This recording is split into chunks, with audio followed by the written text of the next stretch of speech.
episode 2 of Intuitive Eating for Fat Loss. Now, if you're here, I am assuming that you have watched the first episode. If you have not watched the first episode, then get out of here. If you cheat in the process and you're trying to watch videos in advance to get advanced steps, then that's not how we roll. If you want to get the most success from following this program for intuitive eating for fat loss, then you need to execute the plan. Go back, watch video 1, and then make sure that you fill in that food diary for 5 to 7 days. Now, I'm sure those of you that have spent the last 5 to 7 days filling in a food diary, I'm sure some of you are wondering, if this is all about intuitive eating for fat loss, then why am I having to track by using a food diary? And the answer to that is pretty simple. To know where we are going, then we have to know where we're coming from. We have to understand what are the habits that have led to you being in a place or a position where you're not 100% happy with yourself, whether that's physically or mentally.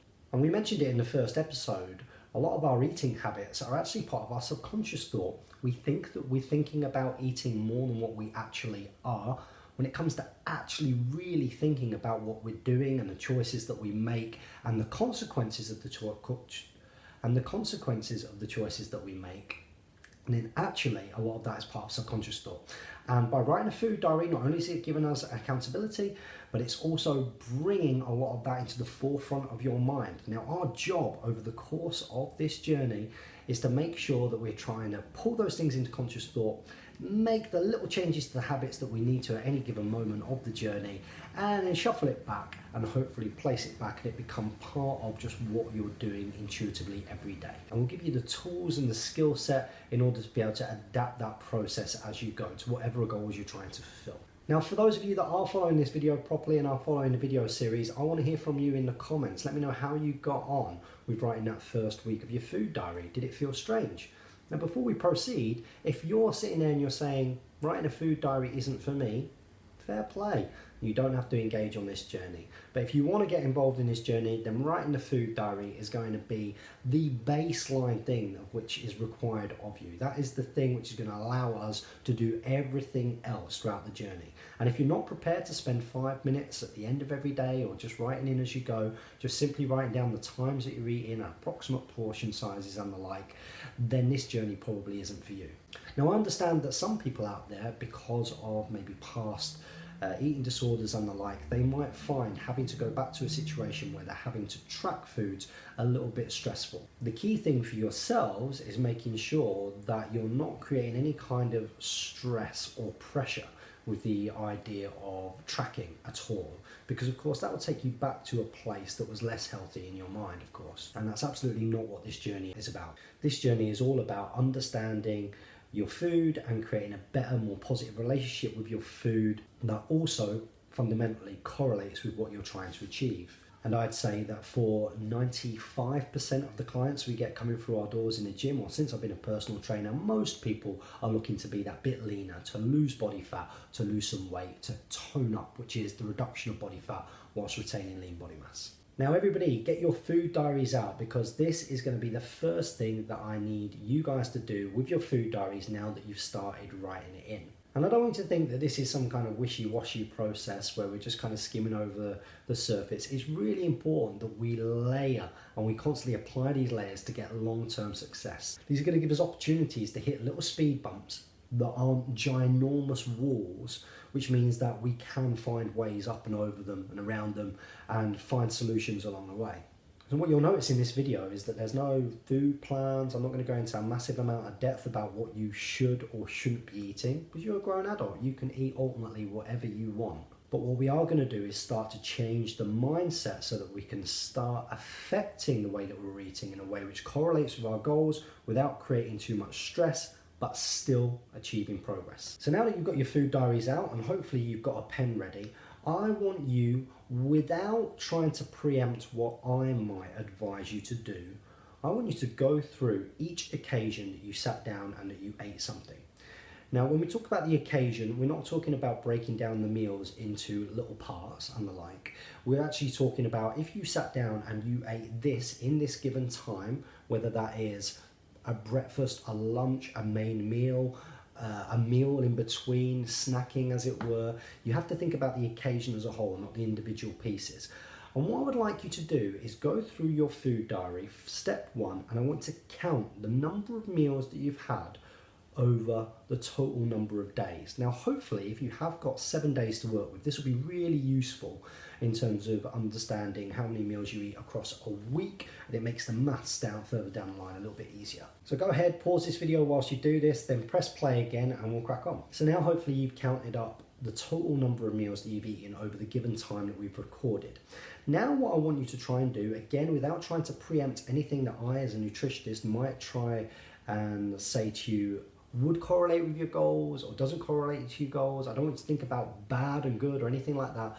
I just want you to think about what you think correlates with what you're trying to achieve. Now this is going to do a couple of things, so it's definitely an exercise that's worth doing. First of all, it gives us a real good idea in future videos, in future episodes, what your level of nutritional education is. It gives you an idea of what your level of nutritional education is, where there are going to be things in there that actually are perfectly great for a lot of you that will correlate with your goals, and we're going to look to build on that and do more of those things. There'll be things in there that will be quite blatantly obvious to you that if you're doing quite often probably makes achieving what you're looking to achieve not impossible but a little bit more difficult. And these are the things and the occasions and the choices which you don't necessarily need a nutritionist to help you with. So what we're talking about here is, for example, you might have a meal and there might be certain parts of that meal you're not sure about. So let's say there might be, I don't know, you've cooked it in a particular type of oil or the like, or you've used a sauce with it, or you're quite happy with these parts of the meal, but not necessarily that. But you're not sure about this part of the meal. We're not talking about those things there. We're not talking about having to sort of second guess ourselves at this stage.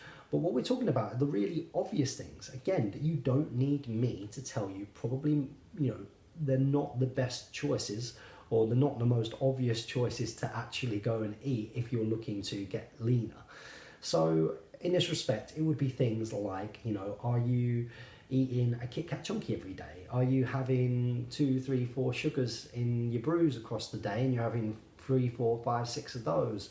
Are you drinking a few cans of sugary pop? Are you having regular takeaways? Are you drinking wine every single night? The things that really, if you were to say, if I was going to visualize this person, this place that I want to get to, in my mind, at the point where I'm happy with how lean I am, how healthy I am, and the like, what are the foods that it's unlikely that person is eating quite often to look and feel that particular way? And that's what I want you to do as you're going through your food diary now. I want you to highlight out those occasions, remember, not the individual bits, where you look at it and you think, do you know what? I probably know that having a pack of biscuits with that cup of tea, I don't need James to tell me that. So I probably know that probably makes, achieving what I'm trying to achieve that little bit more difficult. Now I do stress more difficult, not impossible, because actually, again, I'll come to it, you can eat whatever you want. You are a grown adult, and trust me, you can achieve great progress eating foods that you wouldn't think you were able to eat to make great progress, because ultimately it's about calorific deficit. And you can still create calorific deficit by eating things like pizza and chocolate and burgers and like. It just makes it more difficult because your food volume is going to be less, because those foods are calorifically dense for their volume, and they also tend to not give you as much nutritional content as well. So you're not actually getting all of the other things that you need. You're probably going to be a little bit more hungry. But that's not to say that we can't ever do them.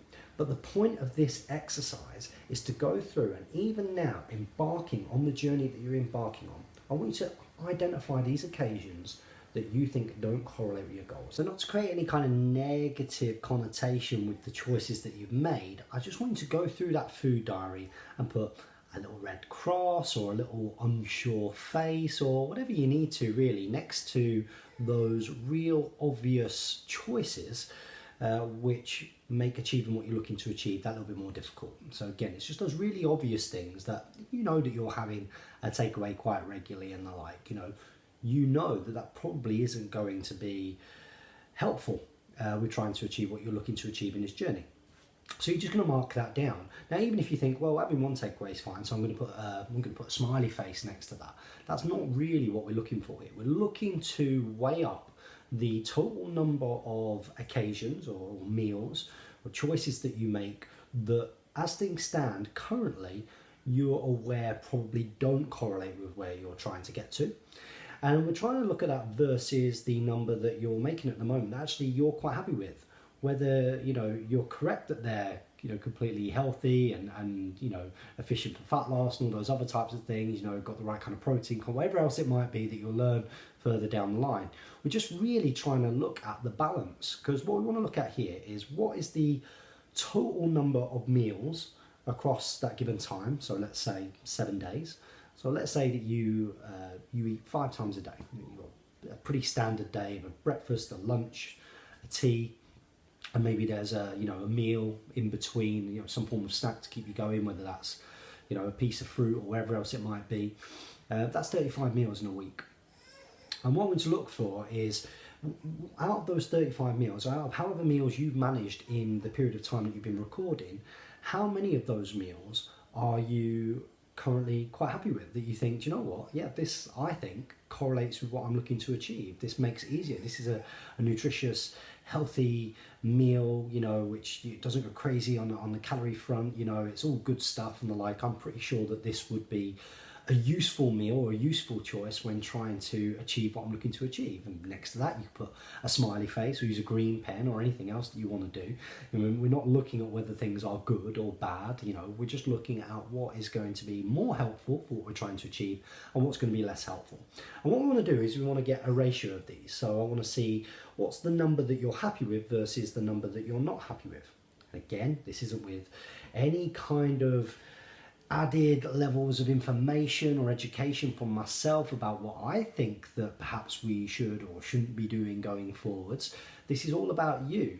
You're engaging in a journey, and if you're in this video, then it's because you've already committed to a goal, that you want to achieve something. You've already said, you've already done the hardest bit, which is accepting that, you're not 100% happy with where you are, and you want to make a change, and that's why you've started this journey.